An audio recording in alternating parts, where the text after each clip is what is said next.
Voilà, donc rebonjour à tous. Donc ça va être, j'enlève ce téléphone, il va pas nous servir pour le moment. Donc rebonjour à tous. Donc voilà, on va rentrer dans la deuxième partie de la vidéo concernant le Galaxy S3. Deuxième vidéo qui va s'attacher plus donc tout ce qui est fonctionnalité sous Android et fonctionnalité de téléphonie. Voilà. J'ai décidé pour limiter ça dans le temps, de ne pas me porter, de ne pas m'étendre sur tous les paramètres Android qui sont nombreux, qui font... là, je suis vraiment désolé pour ce petit incident technique.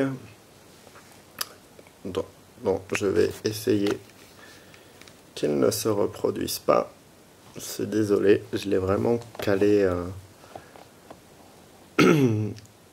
assez mal. Voilà. Donc c'est parti. Voilà, donc un écran de veille de base que je trouve pas mal, notamment en fait avec l'effet que je vais vous montrer, l'effet de petites vagues. Alors je vais essayer de le montrer, voilà, là on le voit bien. L'effet de petites vagues, en fait, quand on touche le téléphone, je trouve ça très sympa.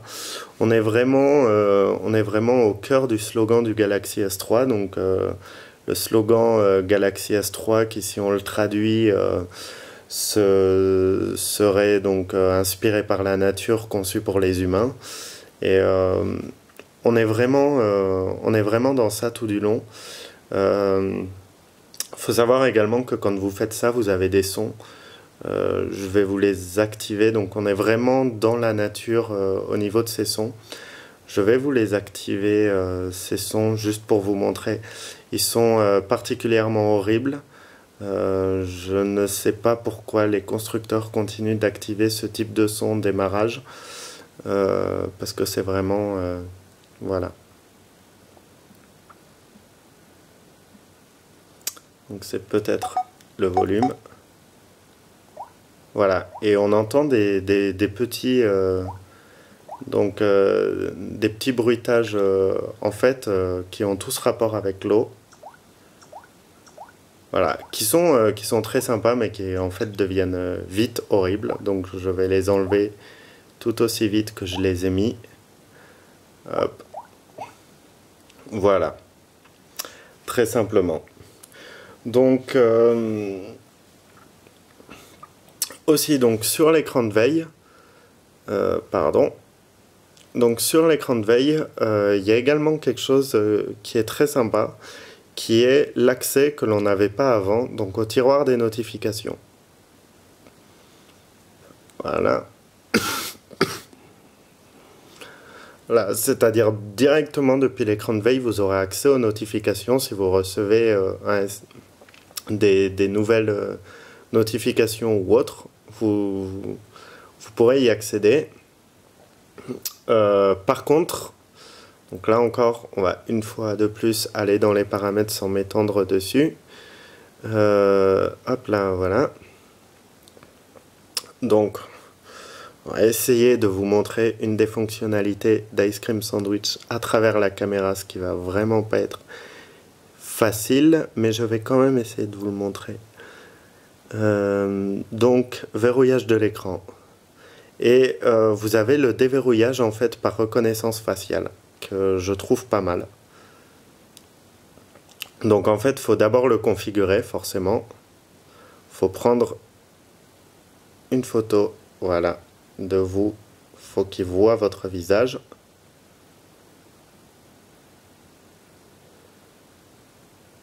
Voilà, une fois que c'est fait,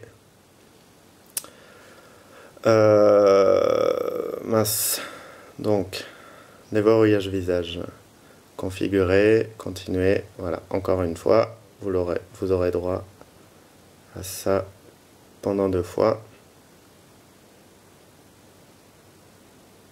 Voilà, donc il a pris la photo, continuer. Faut mettre un code PIN. On va mettre quelque chose de très difficile. En fait, le code PIN est là au cas où ils ne reconnaissent pas la détection de visage. Voilà, et donc si vous verrouillez l'écran, donc je vais vous le montrer sans le déverrouiller, donc c'est pour ça que je mets mon doigt. Vous ne pouvez pas accéder au tiroir des notifications tant que vous n'avez pas déverrouillé.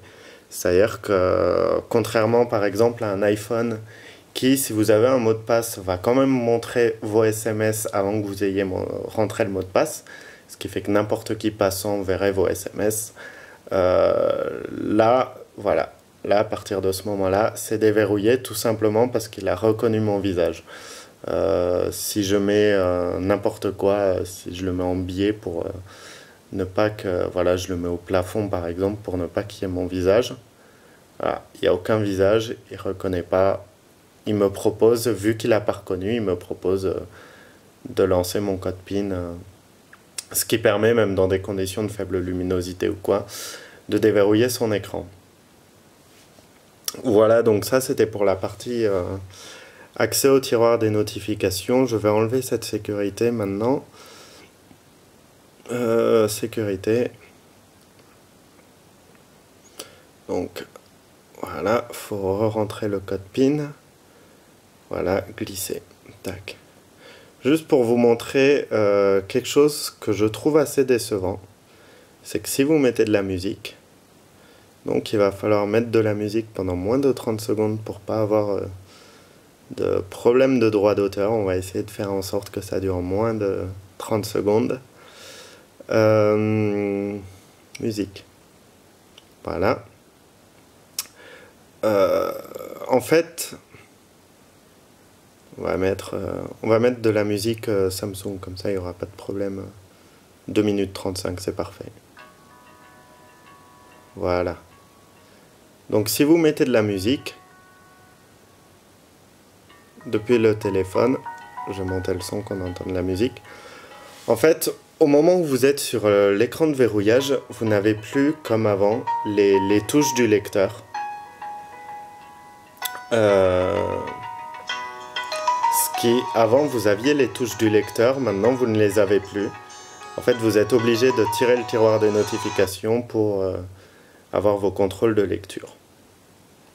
Voilà pour la partie écran de veille. Faut savoir également, donc il y a des gens qui pourront le remarquer. En fait, quand j'appuie sur le bouton Home, l'affichage de l'écran n'est pas immédiat. J'appuie, je tends un petit peu, il me l'affiche.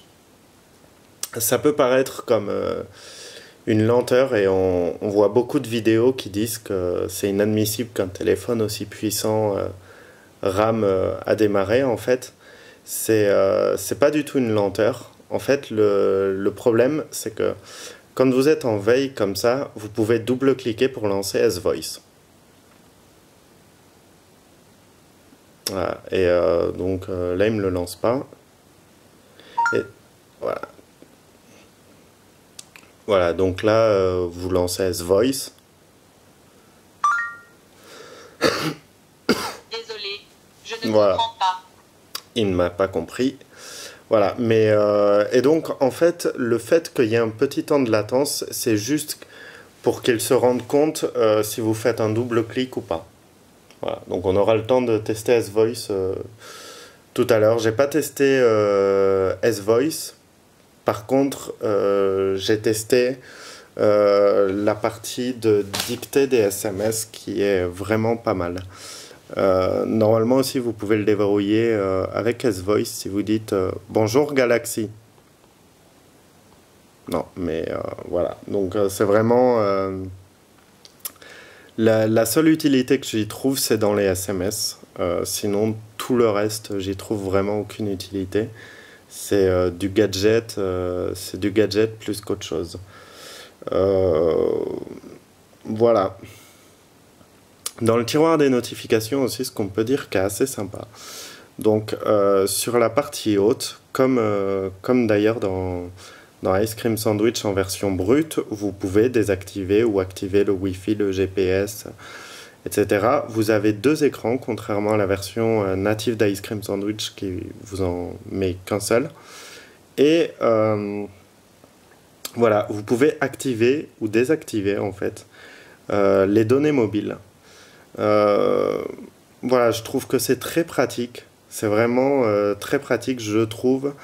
Tout simplement, en fait, je trouve que c'est pratique dans le sens où si vous voulez économiser de la batterie, vous pouvez désactiver le Wi-Fi. Avant, on ne pouvait pas désactiver directement les données mobiles. Donc, avant, en fait, désactiver le Wi-Fi pouvait vous emmener à vider votre batterie plus vite, étant donné que les données mobiles étaient toujours en place. Là, ça vous permet de les désactiver très rapidement. Donc, je trouve ça pas mal. Donc maintenant, on va s'attaquer à la partie message. Donc on va composer, par exemple... Non, on va s'attaquer à la partie téléphone avant, peut-être. Voilà, donc la partie téléphone, déjà donc le clavier, je trouve qu'il est vraiment très bien, qu'il a vraiment été très bien repensé. On est sur un clavier qui est vraiment grand, vraiment facile à utiliser. Parmi vos contacts, si vous commencez à taper un numéro de téléphone, il va vous proposer un contact se rapprochant de plus, au plus près du numéro que vous voulez composer. Et de la même façon, vous pouvez l'utiliser pour dicter le début d'un nom. Par exemple, voilà. Osé 25 ans, j'ai tapé 673, donc OSE, il me trouve le Osé 25 ans comme contact. Très bien. Pour ceux qui auraient envie de s'amuser à le tester, ce numéro est temporaire en fait. C'est le numéro qui m'a été fourni par Beyond You le temps d'activer ma carte SIM. Donc très rapidement, ce numéro ne sera plus en fonction. Voilà. Ça c'est pour la partie. Donc maintenant je vais vous montrer aussi donc, quelque chose qui est pas mal. Donc là je vais utiliser mon autre téléphone. En fait je pars d'un téléphone comme ça pour arriver sur un Galaxy S3. Donc oui, le changement est assez impressionnant. Je vais juste... Voilà, nouveau message. Donc en fait là j'envoie juste un SMS pour vous montrer un petit peu quel est l'effet quand on reçoit un SMS. Voilà, donc le message a été envoyé, il va pas tarder à arriver.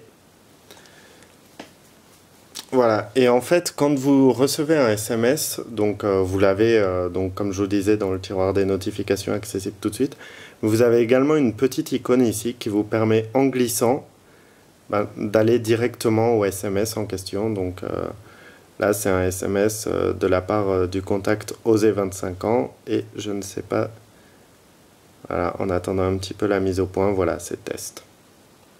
Je trouve ça pas mal. De la même façon, vous pouvez, ça fonctionne pareil, donc ça a fonctionné pareil dans le cas d'un appel en absence.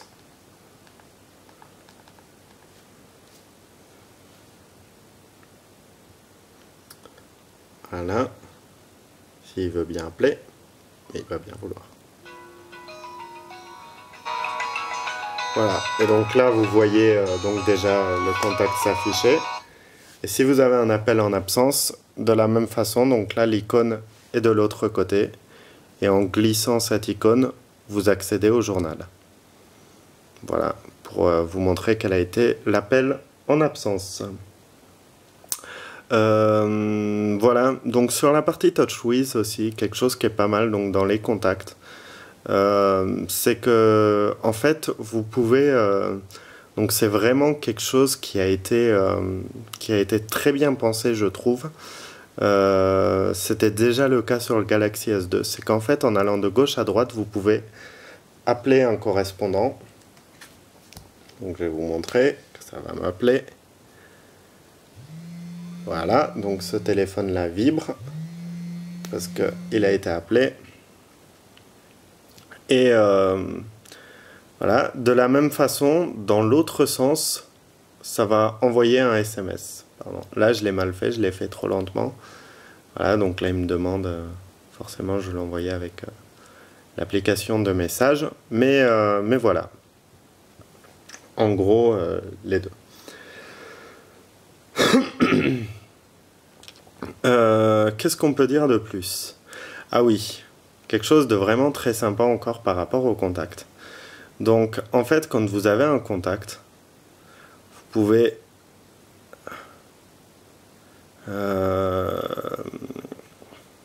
modifier le contact. Et en fait, associer un type de vibreur au contact. En fait, c'est vraiment des motifs de son. Enfin, des motifs, je veux dire, de vibration. Je vais essayer de le mettre vraiment, en fait, je vais déplacer pour le mettre vraiment à côté du micro, histoire qu'on entende les vibrations. Je ne sais pas si on les entendra. Ah, je vais peut-être... sinon, je sais comment je vais faire. Voilà. Donc là, c'est un petit peu l'atelier. Voilà, je vais le mettre sur une poche en plastique. Et donc, je pense qu'on entendra beaucoup plus les vibrations. Voilà. Et donc, si on met là par défaut... Voilà, et donc là on a entendu, si je mets par exemple Jingle Bell, ça va faire l'air de Vive le vent en vibration. Je sais pas si on entend, mais en tout cas c'est très sympa. Et ce qu'il faut savoir également, donc c'est quelque chose qui va vous permettre de reconnaître un contact rien qu'à travers un vibreur, donc sans sonnerie. L'avantage de ce qui est sympa aussi, c'est que vous pouvez créer votre propre motif. Donc en fait, vous appuyez pour commencer à enregistrer et vous appuyez à chaque fois que vous voulez que ça vibre et ça vous fait un motif.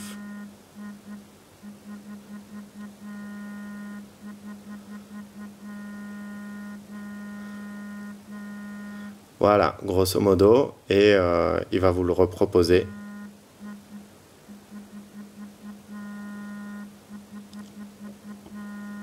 Et vous pouvez en faire autant que vous voulez. Je trouve que c'est vraiment très pratique. C'est vraiment quelque chose qui a été très bien pensé, je trouve. Voilà.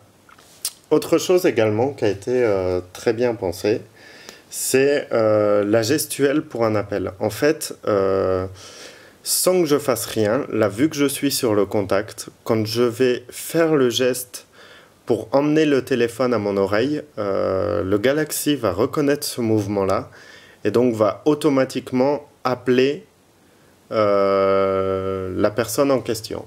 Si je fais le mouvement, voilà, l'appel va normalement aboutir. Voilà. Et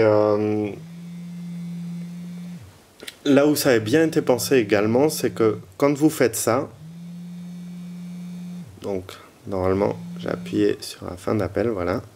Quand vous faites ce mouvement-là, ce qui a été très bien pensé également, c'est que... je vais trouver mes mots. Mais en fait, quand vous faites ce geste-là, vous avez une petite vibration qui vous dit qu'il a bien compris le geste. Donc vous attendez pas 2 heures afin de savoir s'il a bien compris qu'il fallait appeler ou pas. En fait, ça vibre, donc vous le savez tout de suite. Voilà, donc ça peut paraître gadget, mais je pense que c'est à peu près la même chose que quand on va de gauche à droite pour appeler ou de droite à gauche pour envoyer un message. Je pense que c'est les petites choses qui au départ paraissent gadgets, mais qui peuvent vite devenir des réflexes vraiment sympas. Voilà, maintenant dans la partie Android, ce qu'on peut retrouver également, c'est le multitâche. Donc le multitâche, en fait, ça vous montre tout ce qui est ouvert. Vous pouvez fermer des applications rien qu'en glissant les applications comme ça, vous allez les fermer. Et vous pouvez également soit tout supprimer, donc ça va tout fermer d'un coup. Voilà, donc vous ne trouvez plus rien dans le gestionnaire de tâches, soit aller directement dans le gestionnaire de tâches en cliquant sur le bouton ici. Voilà, là on voit que le lecteur MP3 était quand même lancé. On peut cliquer sur fin pour l'arrêter. Il nous demande si on est sûr et on peut l'arrêter. Voilà, gestionnaire de tâches qui est bien sympa. Les deux boutons en dessous font partie de l'interface TouchWiz, sinon tout le reste c'est du Android classique. Maintenant, concernant le menu des applications, quelque chose qui va être très sympa, je pense, pour ceux qui vont acheter leur mobile avec un forfait, même pour les autres d'ailleurs. Je vais vous montrer un exemple. Là, dans les applications, par exemple, on a Beautiful Widget, qui est une application en fait qui ne sert à rien, en fait, parce qu'elle propose des widgets. C'est juste sa force. Mais l'application en elle-même ne sert à rien. Donc l'application, je ne veux pas l'enlever, parce qu'elle m'offre des beaux widgets, comme son nom l'indique. Mais je ne veux pas l'enlever. Mais par contre, j'aimerais bien masquer cette application. Et là aussi, c'est quelque chose qui a été offert. Donc, en fait, il suffit juste d'aller en haut dans les réglages. Pardon. En fait, c'est pas en haut. C'est dans le menu. Et vous pouvez, voilà, masquer les applications. Et vous choisissez une application à masquer comme Beautiful Widget. Vous cliquez en haut sur OK. Et donc l'application est masquée, on ne la voit plus. Et je trouve que c'est quelque chose de vraiment très sympathique. Voilà. On pourrait peut-être avoir un regret vis-à-vis de ce menu. C'est concernant la désinstallation d'applications. Donc là, on est vraiment dans quelque chose qui n'a jamais été intuitif chez Android et qui ne l'est toujours pas. C'est-à-dire que quelque chose d'intuitif voudrait que si je prends une application téléchargée comme Twitter, par exemple, je clique dessus, je l'emmène à la corbeille, ça la supprime. Sauf que non, elle n'a pas été désinstallée. Pour la désinstaller, il faut repasser là une fois par le menu, désinstaller, et choisir l'application qu'on souhaite désinstaller. Je trouve ça un peu long. Là, pour le coup, je trouve ça beaucoup plus intuitif sur un iPhone. Voilà. Donc, dans la partie application également, vous avez deux parties. Donc, voilà, vous avez la partie appli et la partie widget. La partie widget, c'est pour moi, pour ceux qui ne connaissent pas l'interface Android, pour moi, c'est la grosse force d'Android comparée à l'iPhone. C'est donc toute l'interface widget. Un widget, par exemple, c'est ça. C'est-à-dire que c'est une application qui est déjà ouverte. C'est pas une icône. Voilà, vous avez par exemple l'icône Drive ici. Et là, par contre, c'est un widget. C'est-à-dire que j'ai pas besoin d'ouvrir d'application. J'ai directement l'heure, la météo dans un style plus ou moins sympa. Ceci est fait avec Beautiful Widget, qui est une application qui est payante mais qu'on trouve gratuitement sur Gadjar pour ceux qui seraient intéressés. Voilà. Pour moi, c'est vraiment...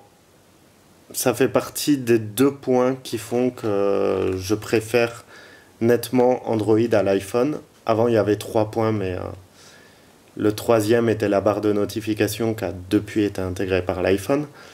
L'autre point, bien entendu, c'est dans les paramètres de message, le fameux accusé de réception qui n'est pas disponible sur l'iPhone à moins de le jailbreaker. Ce que je trouve assez scandaleux de la part d'un smartphone qui se veut haut de gamme. Dernier point, voilà, toujours concernant les messages, un point là aussi que j'apprécie vraiment, c'est ce que j'expliquais tout à l'heure par rapport à S-Voice, c'est que, alors, je vais essayer de faire en sorte que, voilà, d'être assez proche et qu'on voit en même temps. C'est-à-dire qu'en fait, vous allez cliquer sur cette petite icône en forme de micro. Et en fait, ça va enregistrer ce que vous dites. Je fais un test pour la vidéo de mon blog. Voilà. Terminé. Voilà, donc le voilà n'était pas prévu à la base. C'est un petit peu le... Voilà, et alors ça, on va se dire, c'est la même chose qu'iPhone. Oui, sauf que là encore, Samsung fait, selon moi, les choses un peu mieux que sur iPhone. Moi, c'est quelque chose que j'utilise. Alors, je sais que peu de gens en auront l'utilité. Moi, j'en ai l'utilité, donc je trouve ça très pratique. Donc, l'aspect de dicter un message, c'est vraiment quelque chose qui paraît gadget. Mais très vite, vous allez vous y mettre parce que ça permet de gagner un temps fou quand on envoie des SMS. Et... pardon. Voilà. Donc ça, c'est un peu le problème. Et la partie qui est sympa, donc il faudra que j'arrête de parler pendant que je le fasse, c'est que, en fait, vous pouvez directement choisir la langue dans laquelle vous parlez. Il faut pré-paramétrer les langues, mais vous pouvez choisir directement la langue dans laquelle vous parlez. Et si vous avez des contacts étrangers, ce qui est mon cas, vous pouvez très facilement envoyer des messages en anglais, ce que ne permet pas Siri à ce jour. Siri, il faut retourner dans les paramètres, réglages, etc., changer à chaque fois. Là, d'un contact sur l'autre, je vais vous montrer, on peut changer très facilement.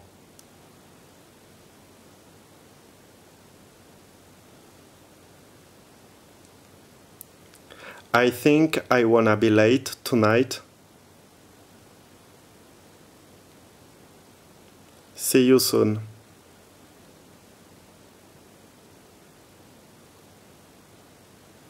Voilà, donc il n'a pas capté la dernière partie, mais on voit que voilà, il a bien capté la première partie. Bon, je pense que la dernière partie, c'est aussi que j'ai un accent un peu à couper, un peu horrible, donc il aime peut-être pas mon accent. Mais je trouve que c'est très pratique vraiment d'avoir intégré cette possibilité de dicter les messages en plusieurs langues directement sans avoir à repasser par les réglages.